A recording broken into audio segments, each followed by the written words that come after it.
All right, Herald-Times sports editor Chris Korman, joined by Dustin Dopirak. Possibly somewhere in this general vicinity. We're sitting in the student section. We're actually on the drum stand, in case you couldn't tell. Somewhere around here might be the most famous poster on the Hoosier Scoop, Chronic Hoosier, who has a wildly successful spin-off blog that is a must-read if you have not seen it.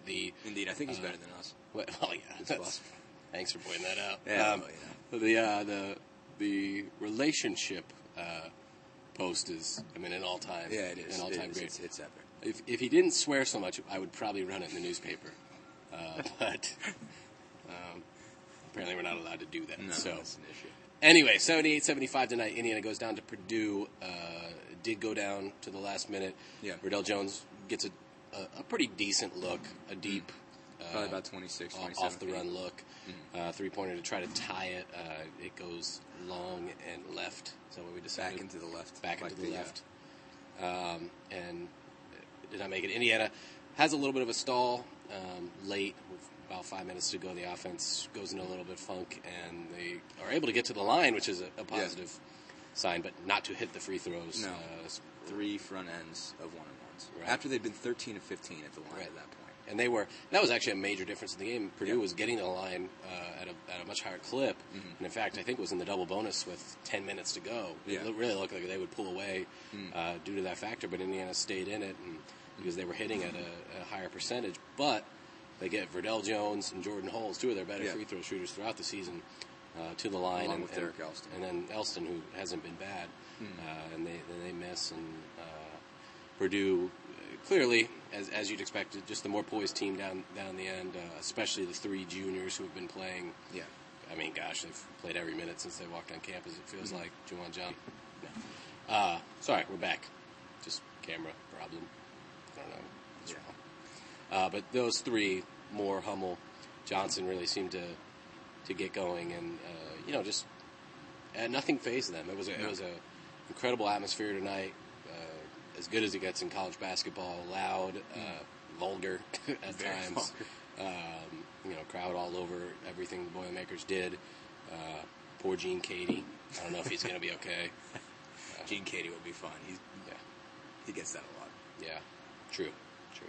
He seemed to eat it up, actually. Yeah. But those guys, those 3 especially, and Kramer too. Kramer, who Riddell Jones had driven from the left side, really got to the basket, seemed to have an open look at a lay-in or a dunk that would have cut the lead to 1 with about 13 seconds left, and Kramer just recovers and just tipped it, and it must have been. I'd love to see the physics of that. We should call it an IU physics professor tomorrow and just say, can you analyze this, because it must have just knocked it off. Off course just a little bit. The slightest bit, and Jones kind of felt him behind him.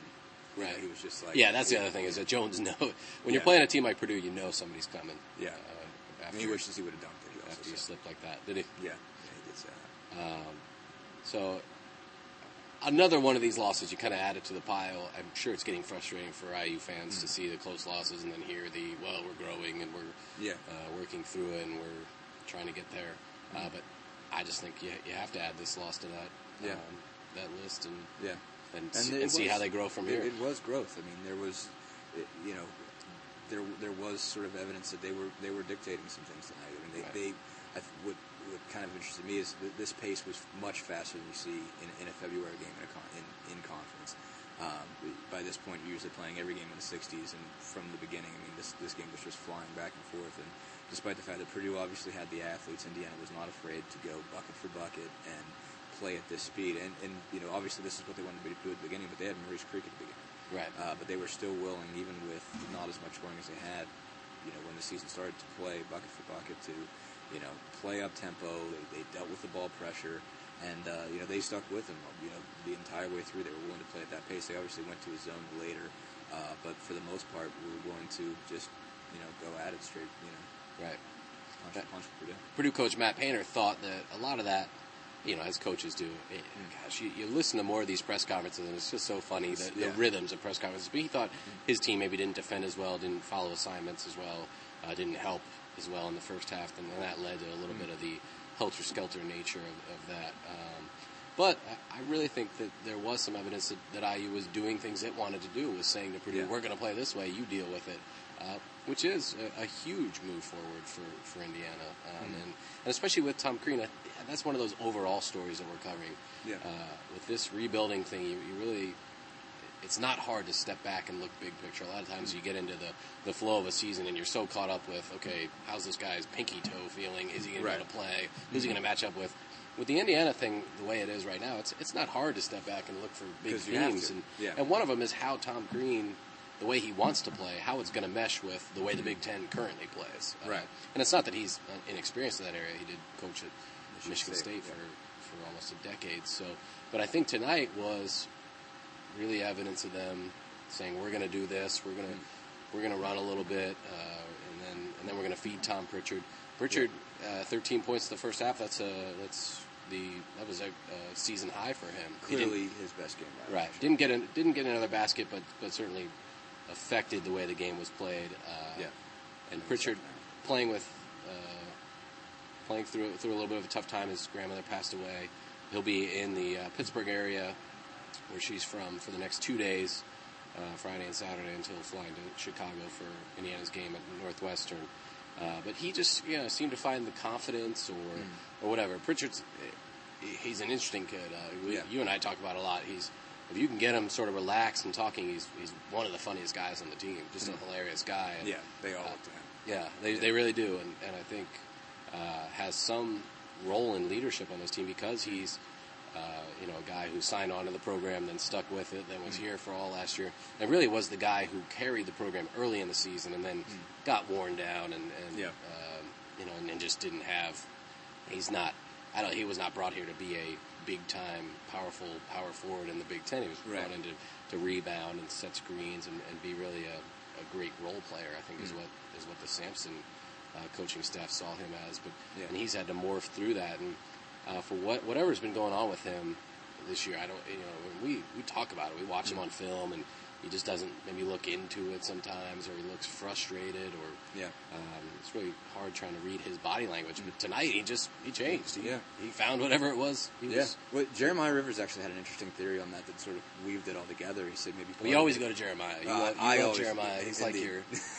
He's the one I look to for wisdom. Sometimes it doesn't make any sense, but at least it's.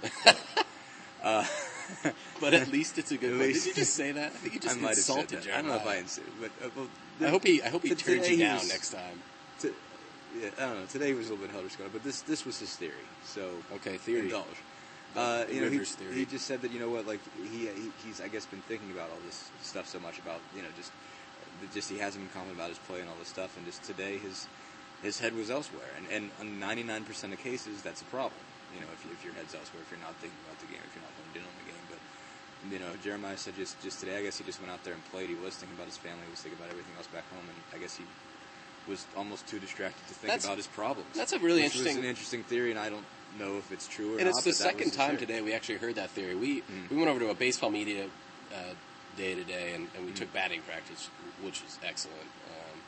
Although both of us need a little practice. I had some issues. I haven't picked up that in a while. But anyway. We're a little rusty. But Tracy Smith, the coach, said the same thing about talking to Matt Ernest, who the football player, who is a wide receiver who is apparently switching to cornerback and is also going to pitch for the Hoosiers, and apparently is pretty good, manned up in the rotation. Throw 90 plus is what they're saying. Smith wasn't sure where he'd be, but the thing he said he liked about Ernest, and I was surprised to hear this, is that Ernest doesn't think like a pitcher. He thinks like an athlete who's just out playing, and he doesn't overthink things, and that sort of dovetails the same idea as what Rivers had. So I think there's some credence to that. Pretty interesting. Yeah. No. So I mean, don't know if that's true or not, but that was the theory, and it obviously worked tonight. I mean, maybe that is it. Maybe he just was maybe playing on some emotion and just not had other things to think about besides all the troubles he's had this year with getting it going, and he just played it. And Jeremiah said he looked like himself. That's what Tom needs to be, and that's what he needs to do. And I mean, Crean showed so much confidence in him. They had Pritchard and Capobianco on the floor at the same time for the first time this season. Right.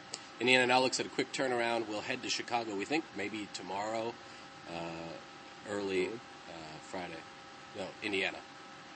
Oh, yeah, okay. Yeah. Because there's snow coming and Yeah. whatnot. They're probably going to head up there early. For a Sunday game, we'll be up there too. Apparently there's something else happening Sunday too. Yeah.